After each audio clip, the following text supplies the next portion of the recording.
நெறைய நாள் ஹாஸ்பிட்டல் முடிஞ்ச 5வது நிமிஷம் நான் எங்க இருப்பேன்னா, என் ரூம்ல தான் இருப்பேன். ஏன் எதுக்குன்னு கேட்காதீங்க. எனக்கு என்னமோ இது ஒரு கம்ஃபர்டபிள் பிளேஸ் மாரி ஆயிடுச்சு. நெறைய பேருக்கு போர் அடிக்குமாலாம் தோணலாம். But having a routine is really peaceful தெரியுமா? முடிச்சுட்டு வந்தோனே இங்க சொல்லிக்கிற அளவுக்கு பெரிய வேலை எதுவும் இல்ல. மேபி நெக்ஸ்ட் மந்த் கொஞ்சம் பேக்டா இருக்கலாம். பட் ஸ்டில் சீக்கிரம் ரூம் வர தான் பார்ப்பேன். Sometimes I choose to go out too. எனக்கு ஹாஸ்டல் வந்து பழகுறதுக்கு ரொம்ப கஷ்டமா இருந்தது. ஒண்ணு வீட்ல இருந்து தள்ளி இருக்கிறது.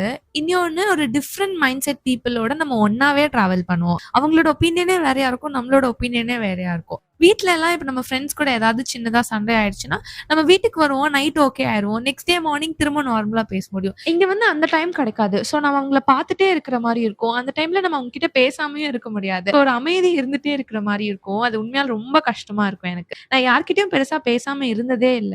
என்னோட கோவம், சங்கடம்லாம் ஒரு 10 மினிட்ஸ் அமைதியில தான் இருக்கும். நெக்ஸ்ட் டே மார்னிங் திரும்ப உங்ககிட்ட நார்மலா பேச தான் ட்ரை பண்ணுவேன். நம்ம க்ளோஸா பேசுறவங்க கூட சின்ன சின்ன சங்கடம் வரும். பட் அவங்க பண்ண 1000 ஹெல்ப்ல இந்த சங்கடம்லாம் ஒரு விஷயமே இல்லல்ல.